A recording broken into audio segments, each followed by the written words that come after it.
Hey, so I'm going to pick up where we left off with Addy in her series with Addy's Surprise. I'm doing that even though it's February because it's Black History Month and it seems appropriate to still focus on black characters, even if season wise, what's so bad about Christmas cheer, right? Also, just to let you know, I just read the first chapter, thought I was recording it, did the whole spiel explaining as I went. Didn't hit the record button, so second time around. Alright, so there's Papa and Mama and Addy, Sam and Esther. Remember, Papa and Sam and Esther were left behind. So Addy's living with Mama in Pennsylvania. There's her friend Sarah, Mrs. Ford, who owns the shop where Mama works, and two new characters. We have the Reverend Drake, and we have Mr. Del Monte.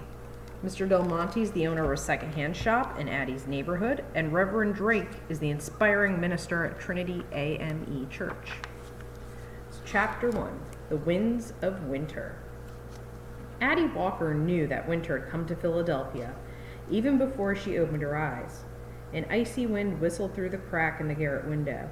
Mama had just gotten up, letting a puff of cold air in the bed when she lifted the heavy quilt, but her place was still warm, so Addy snuggled into it. Mama's gentle voice called to her, "Addy, honey, I need your help over here. Snow's coming, right in through the window." Addy peeked out from under the quilt. In the dim gray light of morning, she saw Mama straining to close the window. Its panes were white with frost. A little pile of snow built up on the windowsill, and more snow had blown across the floor. "I'm coming, Mama," she said. Addy crawled out of bed and shivered over to the window to help Mama. Together they pulled down on the window, struggling to close it, but the window wouldn't budge. "Go get them rags next the stove," Mama said. Addy got the rags and returned to Mama. "Help me stuff these in the crack, Addy," said Mama as she poked the rags between the window and the sill. "Stuff them good. They all we got to keep the wind from coming in." Addy put one cold foot on top of the other to try to warm up her feet. "Can't we light the stove this morning, Mama?" she asked. "It's so cold in here." "No, honey," Mama said. "We got just enough coal to last us the week if we use it only for cooking supper." She smiled at Addy and gave her a quick, warm hug. "Now you wash up and get ready for school, and hustle, you hear? Then you won't feel the cold so bad." Addy splashed icy cold water from the basin over her face and dressed quickly, dancing around in her stocking feet. She waited to pull on her boots until the very end. They were still wet from the puddles she had stepped in on her way home from school yesterday. Though she had set them by the stove last night, the fire hadn't been warm long enough to dry them out. Addy wrapped her shawl around her shoulders and sat down at the table to eat the cornbread Mama had set out for her. She crumbled it in a bowl and poured buttermilk over it. As she ate, she spied a pile of fabric folded neatly on Mama's chair, with a spool of thread and a pair of scissors on top. "You was up late again sewing, Mama, wasn't you?" asked Addy. "I gotta finish this dress for Mrs. Howell," answered Mama. Mrs. Ford said Mrs. Howell is real particular, so that means she's picky and she's going to want her dress to look a certain way.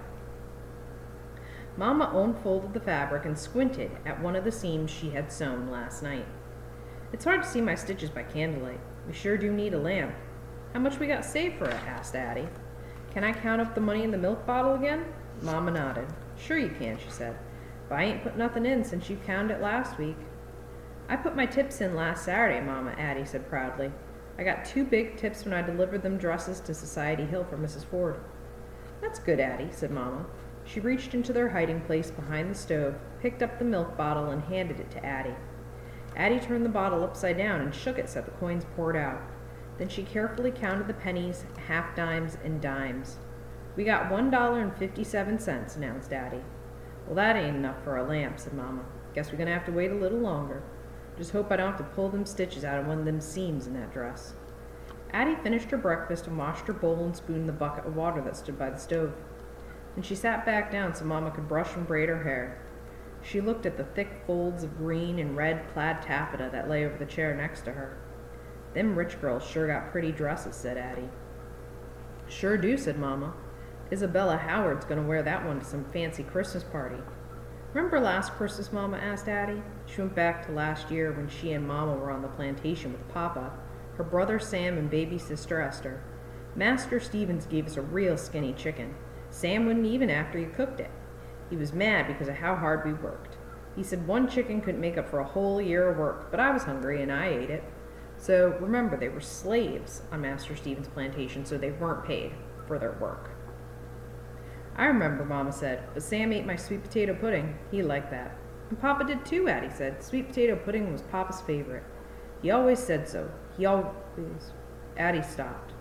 She and Mama did not even know where Papa and Sam were, and they had to leave baby Esther behind when they ran away from the plantation. She missed Papa and Sam and Esther so much. Mama seemed to know just what Addy was feeling. As she started to braid Addy's hair, she said, I'm going to make that pudding for Christmas again this year. We'll take it to the church dinner. Auntie Lula taught me to make it. I'm sure she's going to be making it this year too. So when we have Christmas dinner, we'll be eating the same thing as Auntie Lula, Uncle Solomon, and Esther. I wonder what Esther's Christmas is going to be like, worried Addy. Well, Auntie Lula and Uncle Solomon ain't going to have to work on Christmas, so they can be with her all day long, said Mama. She finished Addy's first braid and started on the second one. And you left your doll, Janie, with her. That's like Esther having a present to play with every day. Last night I dreamed we was all together. Sam, Papa, Esther, all of us here in Philadelphia, said Addy. She turned her head to look at Mama, who looked sad. Mama gently turned Addy's head back and continued braiding. So there's Mama braiding Addy's hair.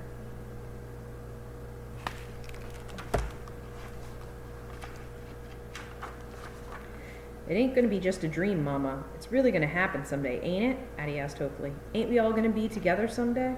Someday, honey, someday. That dream keep me going. That and your bright face. Mama finished the second braid and leaned over to kiss the top of Addy's head. On the way to school that morning, Addy and her friend Sarah asked her friend Sarah what Christmas was like in freedom. Sarah described the celebration at church. I hope it's going to be just like last year, said Sarah. The altar was all decorated with pine branches. In the middle was a manger with baby Jesus and Mary and Joseph kneeling next to it. There was 3 wise men and a bunch of angels and even a silvery star hanging from the ceiling. Lots of candles was on the altar. The whole church was glowing and beautiful. I'm telling you, Addy, it's the prettiest thing you'll ever see. Ever. Addy could barely imagine something so lovely. Sarah went on. After the service, we go downstairs for the big Christmas dinner. Everybody brings something to share, and everyone in the whole church sit down like one great big family. Mama said we was going to bring sweet potato pudding, just like we had last year for Christmas, said Addy. That sounds good, said Sarah brightly. But I ain't told you the best part yet, Addy. After dinner, there's a special shadow play for children. What's that? Asked Addy. Well, it's kind of hard to describe, said Sarah. And here you can see Sarah hyping up the Christmas celebration to Addy. We sit in a dark room that has this big sheet hanging in the front. Behind it, there's this bright lamp. People in front of the lamp make shadows on the sheet. They act out the Christmas story while it's read out loud. I bet it's real nice, Addy said. You're going to love it, Sarah said excitedly. And this year, my mom is letting me sing in the children's choir. You should join too. We practice every Saturday till Christmas. I wish I could, but I can't, said Addy. Saturday is when I work for Mrs. Ford. I'm doing errands and deliveries so she and Mama can spend all their time sewing Christmas dresses for the customers. Mrs. Ford let me keep the tips from the deliveries. I had to promise I would keep up with my lessons. What are you going to do with your money? Asked Sarah. Mama and me saving for a lamp, answered Addy. Maybe by the time I finish all the Christmas deliveries, we might have enough saved up. Well, don't worry, Addy, said Sarah kindly. If you can't come to choir practice, I'll teach you the songs. Then you can sing on Christmas along with everyone else. I'd like that, said Addy. She smiled at her friend. We can start right now, said Sarah. The first song we always sing is Joy to the World. Here's how it goes. With that, Sarah began to sing. Addy listened and then hummed along. Soon she knew the words. Joy to the world, the 2 girls sang together as they hurried through the winter streets to school. Apologize about that background noise. I just realized I had a video Baby Pandas on, and the video Baby Pandas was still on. All right, so that's the end of chapter 1. The next time I see you, we'll be reading chapter 2, which is called Something Pretty.